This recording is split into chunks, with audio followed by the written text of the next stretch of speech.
Hello, everyone, and welcome to the Dynamade channel. I'm Chipper, I'm Romina. and today we are covering episode 1128 of One Piece. The nightmare strikes. Godhead of science and defense, Saint Saturn. Let's go. So we finally see one of the five elders in action. Yep. And I just thought they were just, men sitting around and making decisions, but looks like they can be pretty powerful too. They can get their hands dirty. The five elders have entered the chat. You would not think that Kizaru, eventually they were like, he might not be able to get this done. Yeah. So I'm going to have to make my way there. They had to call out the big guns, and I feel like it's a pivotal moment in the anime because for so long, like you said, they've just been sitting there, kind of in the shadows. A lot of times, actually in the shadows, and now that they're on the ground in the front lines, joining the battles, it's going to be really crazy to see what transpires from this added antagonist that came in. It kind of makes you wonder in the first place, why did we ever need Shichibukai, Yonko, anything? Or any of the admirals or Kizaru, right, to do the job. Yeah. Well, let's kind of go into the episode. Okay. So if you remember in the last episode, the Vegapunks were trying to kind of override the target of the Pacifista since they were taken over. And we see effectively, yes, the target has been changed, and Kuma has started attacking the Navy. Yep. We learned a little bit about the Vega tank, which I always find really interesting, the science behind it. Yeah. So they're made of island clouds, which the clouds attach to each other, so it allows the Vega tank to basically fly. And Sanji, of course, takes the lead in finding Bonnie, which if we remember, Sanji has observation haki, right? So what he said in the episode was, I will give her my whole heart and soul. But that's what he calls his lady radar. Yeah. But that, he used that like some thermal energy visualization and went and passed through all of these other people. And yes, found her, and Vegapunk was like, well, this is not this is totally unscientific, but I will trust you. And he was right. Mm-hmm. So he finds Bonnie, who was getting attacked by the Navy. Mm-hmm. We learn a little bit about some of these Navy characters. Oh, yeah. Especially one vice admiral in particular, right? We have Pomsky. Mm-hmm. And then Bluegrass. Bluegrass, that's what I was thinking about, because we were talking last week, right, about the hierarchy of the control of the pacifistas, right? Mm-hmm. And then if you needed one extra wrench, thrown into that whole system, here comes Bluegrass with the anything that they ride is red fruit. Control. Is that what it was? They can control anything that they're riding. Did I have that right? Exactly. Yeah. Of course, you could think of anything. So Bonnie, has her moments where she sees Kuma or the Pacifista and just kind of stops and says this is my dad. And then in those moments could have been killed, but Sanji saved her again. What else? I'm a little confused about Stussy. Mm-hmm. So it takes us back to the rest of the Straw Hat crew, and they're getting ready to go. And Stussy says, "Go ahead. I've got work to do here." Yeah. Edison decides to listen, and I'm like, "What is she going to do?" She's mysterious. Obviously, it seems like she should earn our trust for stopping Lucci's plan to kill Vegapunk. But maybe in the back of your mind, there's a little... Yeah, I'm not sure. What do you think? I don't know where. You want me to tell you? Oh, right. But it is mysterious, to say the least. Okay, right? Fine. As someone who doesn't know, it made me think, okay, are you going to try to kill Lucci, or did you do this to try to earn the trust, and then you're going to go to Lucci and be like, all right, let's get this done. Right.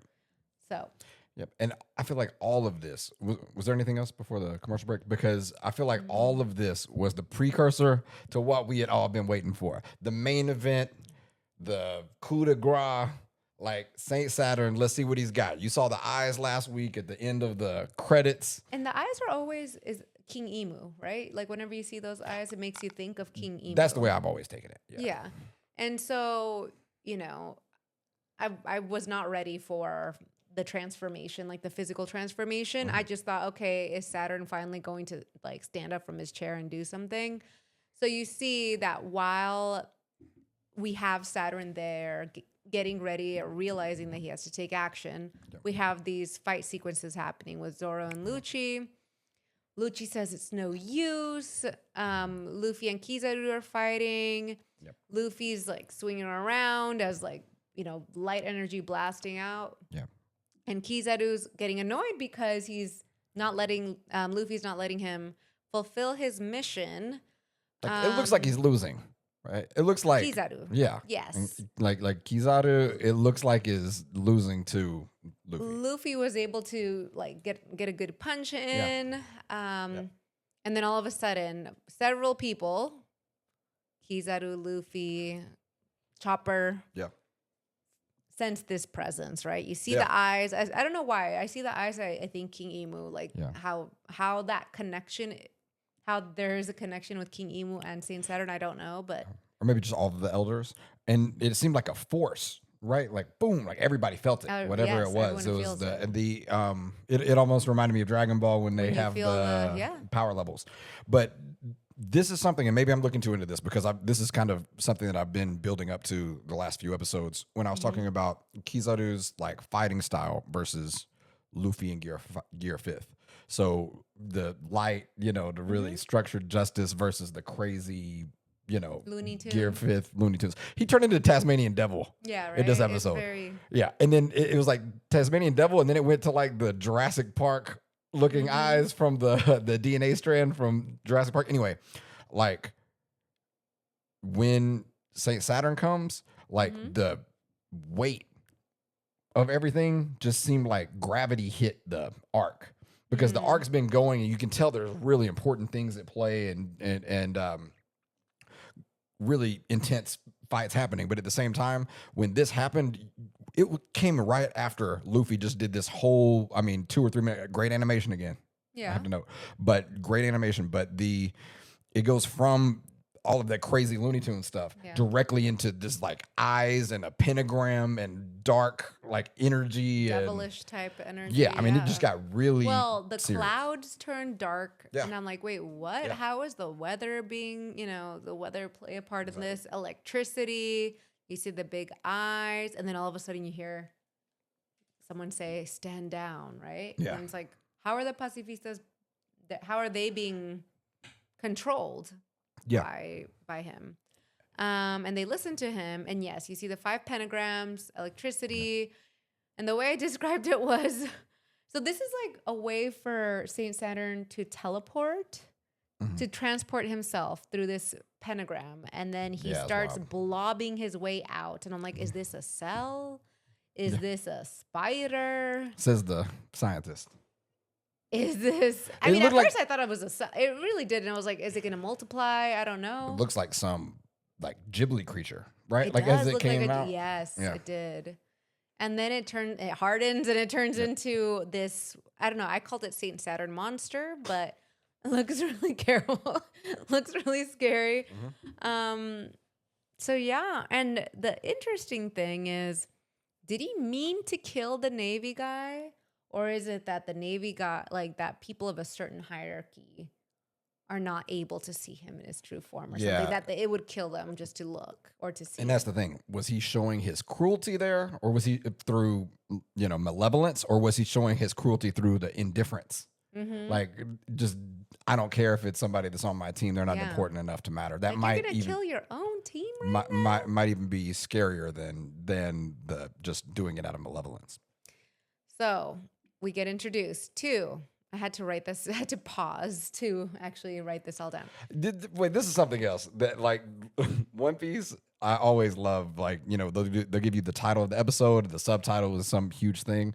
But sometimes, especially important characters, when they give you their title, like this is who this is, and it's some like paragraph title, right? And Saint J. Garcia, Saint Saturn of the, what was it? Saint J. Garcia You wrote it. Saturn, Godhead of Science and Defense. Mm-hmm. So, And then it went further too, right? It was like of the 5 elders. of the 5 elders, I stopped it. Yeah, guardians of the leaders of the world. Yeah. Yeah. That was too long. But but I don't know how then this results in the Vega tank like losing its island clouds. Like things are just going crazy everywhere. Yep.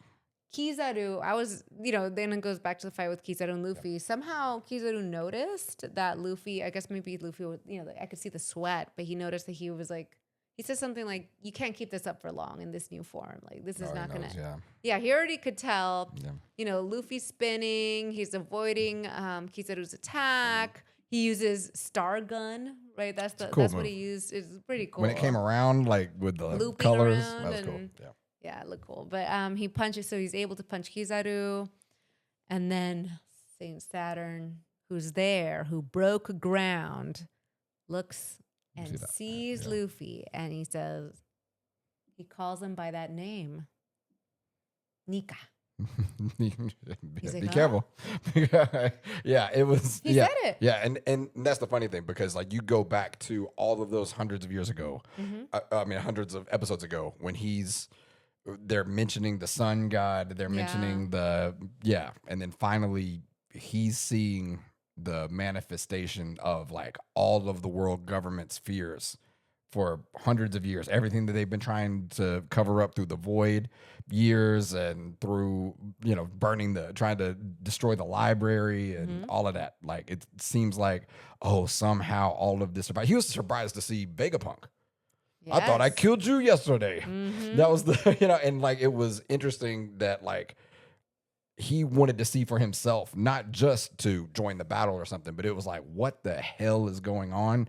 And then that brought that realization to him. Do you remember what felt like hundreds of years ago, but many, many episodes ago, when Luffy was not even like really not even in the news and thinking, these important people will never like know about Luffy, or like, they're doing some, Luffy's never, it's kind of, when will they notice Luffy? And when will he get the credit he deserves? Yeah. It's because it seemed like he was getting all the bad stuff. He would get like elevated wanted posters or something. Yeah. But then he wasn't getting credit for what he was doing, and then, Morgan's had a role in that. But also it just seemed like the way that things ended up. Mm-hmm. And he wasn't interested in trying to perpetuate some narrative either. Well, he didn't dislike having a higher bounty. I don't think Well, to the contrary, like they all got pissed off when it wasn't high enough. True. And it was the battle for the highest. True. And then it shows, then Saint Saturn arrives at the Vega tank. Again, he said he thought Vegapunk was dead. Then Bonnie sees him. And then takes us back to that episode again. I always think about it in the lab, like with the saddest memory. Yeah. It's just like, I always try to think of like, what's the saddest thing you could possibly think of, and like touching it and feeling that emotion. And we get a little glimpse into what that saddest memory was. Yeah. And that's where we're going, right? Like, it just seems like next week, that's where this is going, is finally, we've seen in the end credits, we've talked about this as well, like, it's going to be Kuma's relationship with his daughter, and it's literally the ballad of Chichito Musume, right? Like, it's the father and daughter ballad, and I think that's something that's really going to hit. They always do it every arc, but as the stakes get higher with characters that maybe you care about a little bit more, or have a little more history with, like, maybe it adds even more gravity to that. Well, Bonnie like hated Vegapunk, right? And we didn't understand why for a while, but she hated him, wanted to kill him, blamed him for everything, for her father. But now with this look into, or like finally a glimpse into that memory that she saw, she knew that Saturn had given the order to Vegapunk to do this. So she always knew it. So now it makes a little more sense to me now how she kind of, I felt, quickly forgave Vegapunk and said, okay, no, I'm no longer killing him. I'm over. She knows that the ultimate it really wasn't him. It was Saturn. Yeah. And it's funny because Saturn seeing everyone else and it's becoming real to him. And then when she found out that he was there, then that all became real to her. And there's just so much going on here, right? As the Marines are, closing in on the island. Well, it's weird. I'm used to when things are happening, especially just this much, but when things are happening, I'm used to Luffy being the really angry one because of some like unfairness. Yeah. Right. And it's weird that he's not like the primary person feeling it, or or even him, like he feels it for someone else, like another character. Remember, like the old man that was digging, looking for water, like, and he like really felt that connection. Yep. I don't know if I've seen that with Luffy and Bonnie, really. No. But he knows what his mission is there. Yeah. He's there to delay Kizaru and let them escape. Yep. So it ends with Bonnie jumping at him and basically stabbing him, and looks done. like the chest. Done. Work done. The end of I Saint mean, Saturn. as soon as I watched it, I was like, there. No problem. There has to be more. I doubt it's going to end like that. Yeah. So we'll see what happens, and we're finally going to learn about it. So what do you? Well, I can't ask you anything because you already know. Well, you can. I am worried that really it is the saddest story.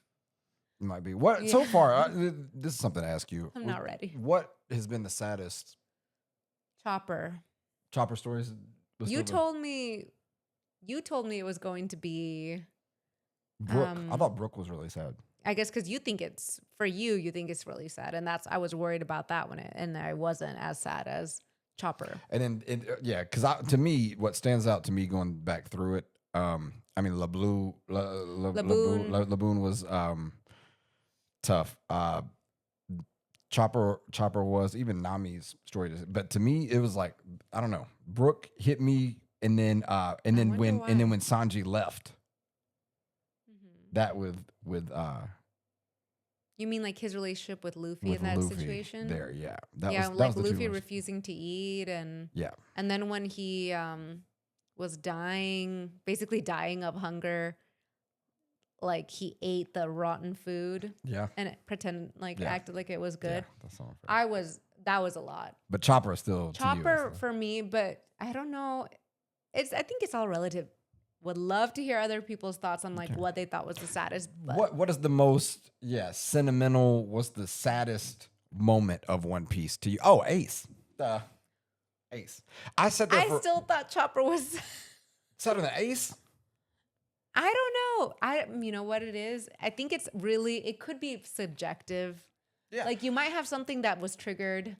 Yeah. For me, I don't know why. Like Chopper, I look at as like, especially in those scenes, like as a child in a way, even though Robin was a child too. I don't know. It's funny because I always looked at it like rewatching it and then, like reading. I always felt that like when they got there to that arc with Whitebeard and Ace, that was like pinnacle One Piece. Like that was as good as it was going to get. And then that changed everything to do that. But these last couple arcs, all right, we've said like 4 things that were the like favorite, but to me, honestly, out of all, you know where I'm going with this. Odin? Yeah. Odin was by far like my favorite, and he's my favorite character in the show, and he's that story was the saddest and the best to me. Okay, we're gonna have to ask everybody else though. Like, what is it for you so far? No matter where you are in the show, if you're caught up, if you're reading ahead, like whatever. What's the saddest story in One Piece? You have a lot. You have the one-legged soldier, right? I mean, there's so many different Vivi. There's so many different things you can choose from that I would be really curious to know, because I always like, oh, that's it. And then you saw just in this 2 minutes, 3 minutes, I've disagreed with myself like 3 times. I mean, Odin's arc was pretty epic too. Yeah. But yeah, y'all leave that in the comments below. Do you have anything else to add this week? No. Yeah. Leave that below. And then we'll see y'all next week for episode 1129. Until then, y'all have a great day. Y'all have a great week, and we'll see y'all next time. Peace.